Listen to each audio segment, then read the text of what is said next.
Welcome to the Gals Guide to the Galaxy podcast, where a group of gals gather for you one cool thing around our topic of the month. Is it ancient history? Is it breaking news? Is it safe for work?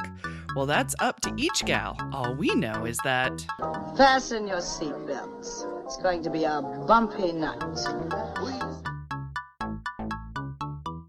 Hello and welcome back to Gals Guide to the Galaxy podcast. We are so happy to be back from break and start season 2.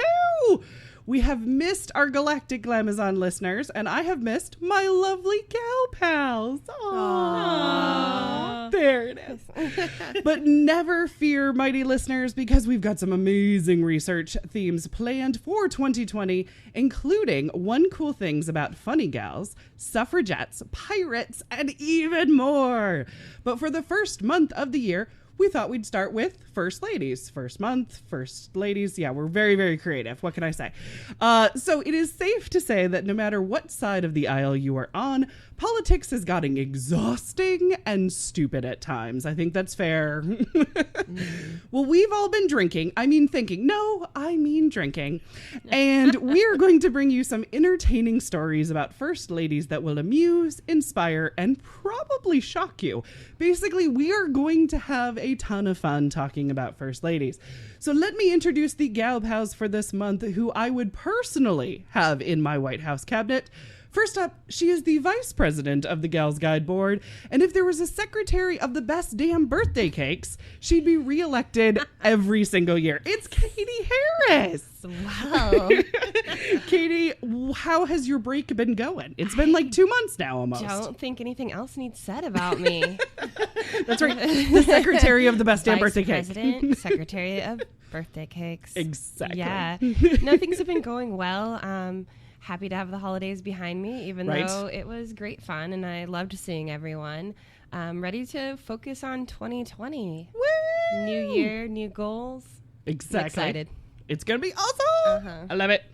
So next up, she is the board secretary of Gals Guide. And if there was a director of badass women artists, she'd run it. That's right. It's Bonnie Fillinsworth. That's right. So Bonnie, what have you been doing with your time off? I finally finished that freaking calendar. Yes! And I love it. And I can't wait until, well, actually, it's now by the time the podcast records. I can't wait till now to have it on my wall. Yeah. Yeah, so women's history calendars are available in my Etsy shop since it's 2020 and the anniversary of the passing of the 19th Amendment. They are suffrage themed. Yes. So there's extra suffrage goodies in there, as long as the usual awesomeness. 2020, this time, extra suffrage. Yes. I love mine. It's gorgeous. Go buy it, everybody. Sweet. All right. Well, next up is a longtime listener to the show and a regular when we had in-person meetings, which now feels like forever ago. She loves rum, women's history, and so she's a perfect candidate for this show. It is Debbie Sponsler. Debbie, welcome to the show and tell the good people a little bit about yourself. Hi, everybody. I'm Debbie, as she said. I am, the most interesting thing about me is probably I'm a compulsive confessor.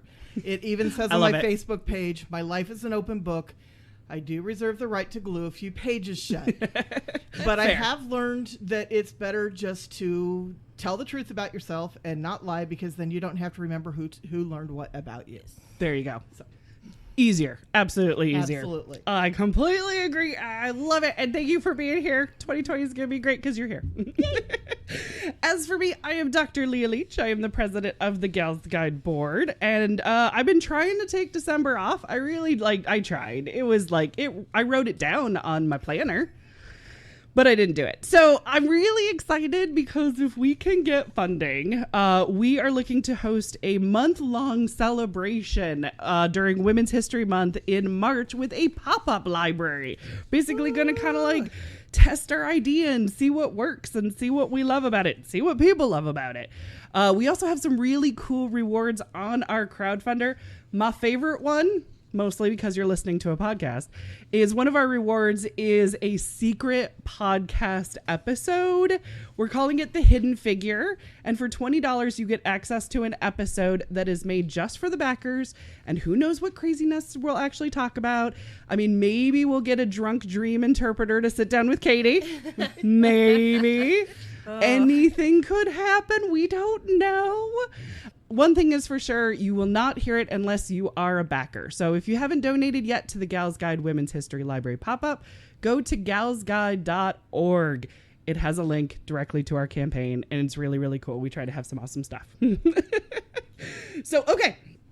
Let's talk about the first ladies of the United States, or the FLOTUSes. The FLOTUSes? It's got to be the S, because it's the, yeah. All of those feel creepy. They really do. Yeah. They really do. Anything with flow, I think, in the title. Flows. It does flows. I see what you did there. So some brief foundation knowledge here to kind of set the tone. There have been 46 different first ladies. Now compare that to 44 different presidents. Now, if you're like, wait, Leah, you have forgotten about Orange 45. I say, first of all, how can you? And second of all, I wish. But the truth is Grover Cleveland was the president twice. That is why there is only 44. Grover Cleveland was the president as the 22nd president and the 24th. Right? Now, the reason for 46 different first ladies, and I think if we digged even further, there would probably actually be more than 46. But 2 presidents had wives who died in office and got remarried before the end of their term. But there are stories of first ladies who wanted nothing to do with the role of FLOTUS. So somebody else was given that role. Gals like Margaret Taylor and Bess Truman. There were also gals who were sick, and so they had the title, but they really couldn't serve as first ladies, like Jane Pierce. She suffered from major depression after her son died, and Eliza Johnson, who had tuberculosis the entire time. There were even presidents whose wives who had died before they took office or never married in the first place. In many cases, daughters or even nieces took on the role as first lady. Now, the role of first lady has been ever evolving. There have been those who set new traditions, like Lucy Hayes, who hosted the first ever Easter egg roll on the White House lawn. But there have been gals like Sarah Polk, who forbid dancing and card playing in the White House. I think her favorite movie would have been Footloose. None of that crazy dancing. I would say that we know the names of all 44 presidents, so it's time to get to know the first ladies. However, I don't think many of us know the names of all the presidents. So we've got a lot of work to do there. I mean, like, I didn't know there was 2 Harrisons. Did you guys know there was 2 Harrisons? Yes. All right. Katie's with me. You should know one. One's from Indies. You should know that That's one. the only one I knew. Also, the shortest is like a month. Oh, is it? Yeah. Oh, is the other one only a month? I mean, I would say that's the reason. That's not the reason. It's just because I don't know my It presidents. just wasn't memorable. I think the other one There's was that. like his grandfather or something. They were related. Great uncle, maybe. Yeah, because I was like, wait a second. There's 2 of them? Oh, wait, they are related. There's 2 Roosevelts too, yes. right? Yes. Yeah. And they're like, of course there is. they're like distant cousins. Yeah. Like actually, Eleanor and FDR are more related than Theodore Roosevelt and FDR are. Yeah. They were cousins. Yeah. Not that far removed. Exactly. That's the weird facts that I know about first ladies is when incest is best, then I remember. But other than that, It sticks with you. so I am personally excited to learn something new about first ladies because I know I'm lacking in this area. So I am very excited. And who wants to go first? I think I'm the lucky one. Yeah, that's you going are. first.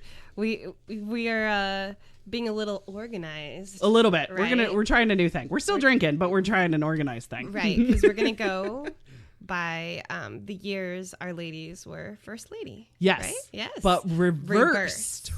So we're going to start with the most recent Yes. and work our way back. That's right. Exactly. And as I have picked Michelle Obama, Yeah, you did. that puts me in the hot seat right now. Katie's so excited with this idea. I'm actually the most nervous to talk about Michelle Obama. Gotcha. Because I started reading her book Becoming and doing this research, and I'm just finding myself really admiring her and getting, I mean, I've admired all the ladies I've talked about. Right. But this feels like a little more pressure. We're talking about FLOTUS. Right. I know. FLOTUS, right? FLOTUS. You want to live up to the honor of the FLOTUS. Right? Because it's a very formal thing. Yeah, exactly. Being first lady, being president, there's a lot of rituals involved and expectations and all of that. So, feels formal. Exactly. There's also a high level of scrutiny as well. Absolutely. And I'm not even sure where to dive into this because in your intro, you were talking a little bit about the expectations on these first ladies, right? Very true. And I have to say, just the research I've done, and I'm only about a fourth of the way into Becoming, and I'm totally going to finish it and highly recommend it to all of our listeners. Sweet. Yes. But Michelle Obama, what she went through finding her role as first lady, she's a very strong-spoken woman who knows herself. That's why it's Becoming Michelle Obama. And from a very young age, she was really in touch with who she is and had a very supportive environment that helped her grow and be true to herself. Yeah. So she gets on this political platform, and I was reading that I never even realized how much they're constantly figuring out how public is reacting. Oh, gotcha. So you have everybody out there with all their different ideals and the things they want from politicians. And you're judging the reaction of all of them. Of how are they polling right now? Yes, sort of how thing? you're polling, what your popularity polling is. Oh, my goodness. So It's when like high school. Michelle started campaigning with her husband, Barack Obama, she came on a little strong. She was very polished, very sophisticated, had opinions, spoke them.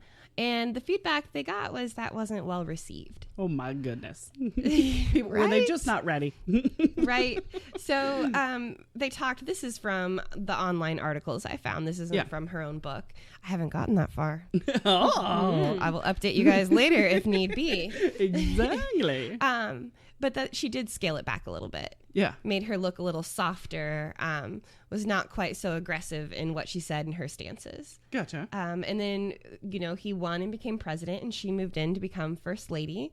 And she was, well, first of all, one thing I learned was that wasn't necessarily anywhere she wanted to be. Yeah. Yeah. She seemed like she had other places to be. Right. Definitely her own goals, her own things she wanted to do. But I truly see the Obamas as a really amazing equal partnership. And she was prepared to support him. Have you guys heard what she made him promise? No. So when he said he wanted to run and become president of the United States, she told him the only way she'll agree to that is if he quits smoking. Oh. Yeah. That explains a lot. That is a big ask. I don't think that happened though. No, It didn't? I don't. He sneaked them through at least through his first term. There are pictures. I mean, Oh, he may have really? This explains He why may it's have so stopped by secretive. now, but I know for a while Yeah. he He was. was. I mean, that's a stressful role. Dun, dun. Not that It I'm is, I condoning know, right? anything, Exactly. and I'm sure she still loves him. Right. But we that was want the deal ones that they we made. love to be healthy, but that was the deal they made. But so she gets into office and she finds where her own initiatives that she wants to take on, the marks she wants to leave on the office. And then she started getting criticism from others that she wasn't being enough of a feminist. She wasn't advocating for women enough. She wasn't, you know what I mean? So You try so hard. it's a hard role because Yes. you're getting opposite reviews from each side. Yeah. And, for somebody that's so certain of themselves, I'm sure you get strength from that, but I'm sure it was really tiring.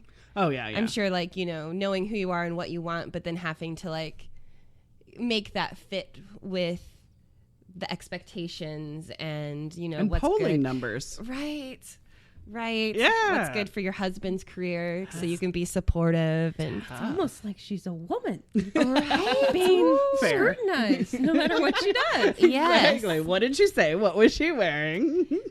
Right. What are the poll number approvals? Right. Aw. So, but I think she did it with so much grace, so much Yeah. beauty and dignity. Really, everything I read about her is talking about what an incredible role model she is. Yeah, absolutely. So, and I totally agree with that.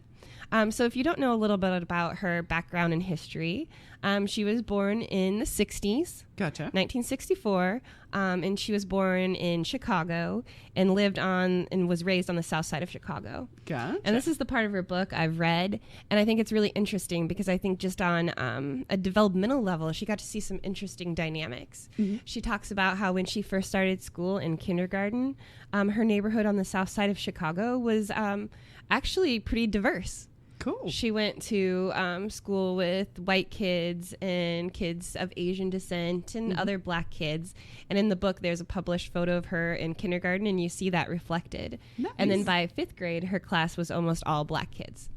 Because the South Side was, people were moving out. There was a big scare about, it's going to become dangerous or you don't want to live there. Gotcha. But her family stayed there for a long time. And even when she married her husband, Barack Obama, they moved into the same house she lived in when she was a kid for a while.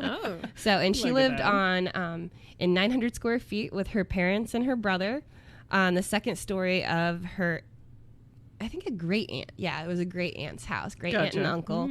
Her great aunt did piano lessons. Oh, nice. And I really think through the book, you can see that one of her first things she tackled as a small child, besides reading, which she could do before she even entered school, was learning the piano. Oh, very cool. And it really comes through that she's always been a super driven person.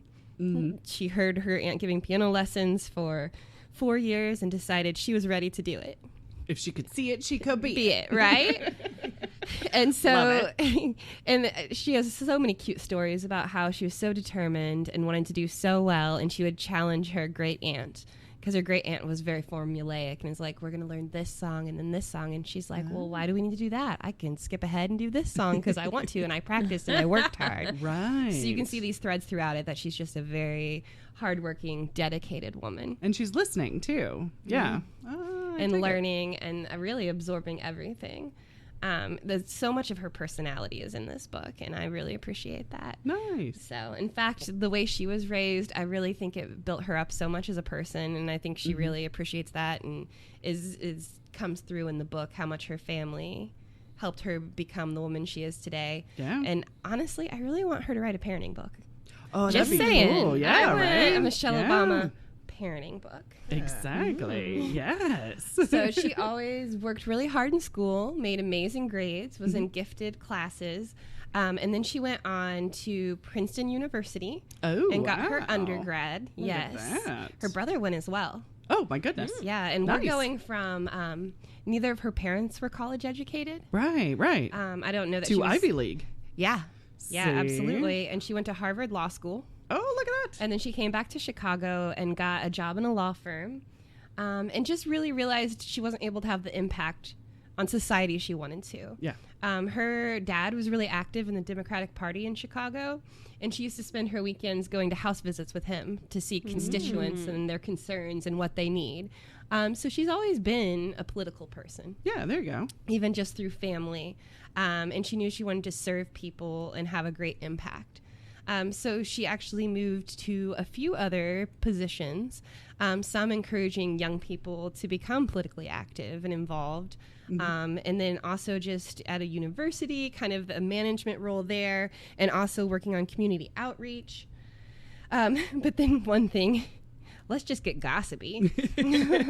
Yes. One thing I really liked here was when they talked about how she worked at a hospital, but I just loved it because when she worked at the hospital, she had a very executive, fancy, high up position. Ooh. And she was the breadwinner in her family.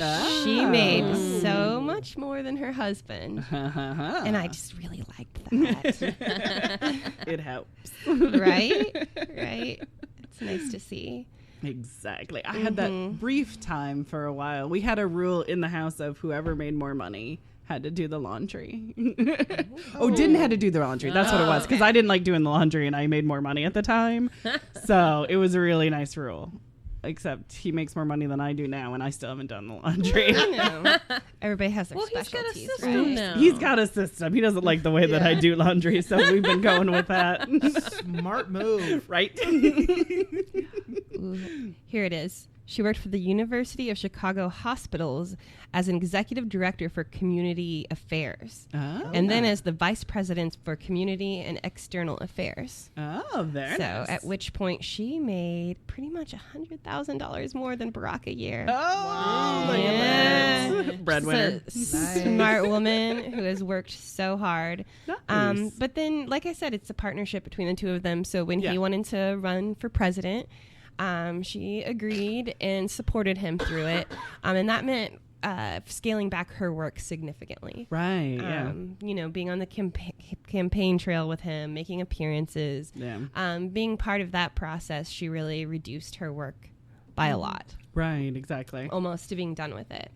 So after he gets elected, it's time for her to decide, you know, how she'll spend her time in the White House.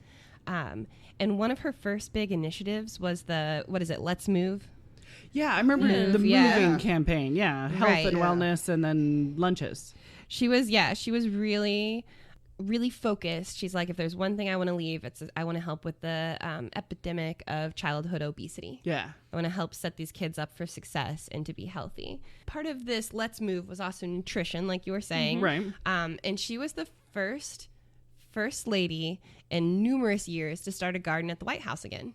Oh. Part of her initiative was fresh food and teaching and connecting with children over gardening and showing them, you know, you know you're committed and you're invested when you're growing your own food and you're more likely to try it. And she saw that and made that part of her campaign as well. Oh, nice. So we'll put it in the show notes. Yes. I'll tell you in the Yes. show notes, which I'm Beautiful. certain you'll read, all of you out there. Everybody reads the show notes. which first lady it was that had the garden, and then it went away, and it was, I think, gone for like 30 years. I mean, that And sounds she about right. restarted the garden. Oh, I just like neat. gardening too, even though I kill everything. But you still try. Gals Guide had a whole month tried. focused on gardening, and it was like a ton of fun to actually like explore gardening. It was very much so. So It's she okay. had, Is Debbie dying? Aw. No. Catch your breath. It's that season, right? It yeah, the is. Let's Move campaign. Ooh, I'm going to tell you right now. Internet.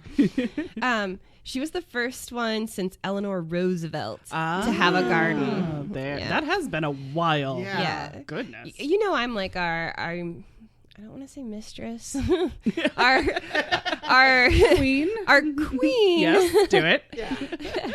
of domestic affairs, because I love Sure. the gardening, the cooking, and that kind of stuff. So I connected to that in here. I like it. Also super pumped, the hipster in me, to know that she installed beehives on the south lawn of the White House. Right? Beautiful. Yes. One of the things I found fascinating about her legacy is also what she did for LGBT rights. She was very vocal and supportive of pushing her husband to fight for these rights. And I love this quote of hers. Okay, at the 2012 Democratic National Convention, Michelle said, "Barack knows the American dream because he's lived it, and he wants everyone in this country to have that same opportunity, no matter who we are or where we're from or what we look like or who we love." There you go. Absolutely. Yeah. And it was really important to her as a role model for children that she vocally stand up and say that. Right, They exactly. all deserve the same things, is hugely into equality, and fight for those rights. So I Yeah. loved that too. Exactly. But I definitely highly recommend to all of you out there to read Becoming by Michelle Obama. It was the most checked out book in the public libraries. I'm sure the show notes will back me on that. Of course they will. If not, they'll have the word correction next to it. There you go. And it's also spent 52 weeks on the New York Times bestsellers list. So it's, nice. I think, the thing that we put on the Year. yeah. Yeah. That's a year. Well, That's and I nice. feel like the thing, I could not find it, and it was driving me crazy as well. But I know we had a Gals Guide Facebook post about it Yeah. that I think was basically saying it's on track to become one of the most popular autobiographies ever. So, Gotcha. And she has all kinds of interesting little awards and accolades about being one of the most fascinating people or one of the best role models. She's definitely earned all of that. Right. Too, I saw so. one today of the most admired woman possibly of 2019. And I'm like, I don't know how you track that, besides asking people. Mm-hmm. But I saw it on Facebook, so it's Yeah. gotta be true. Exactly. It's on the interwebs. But True.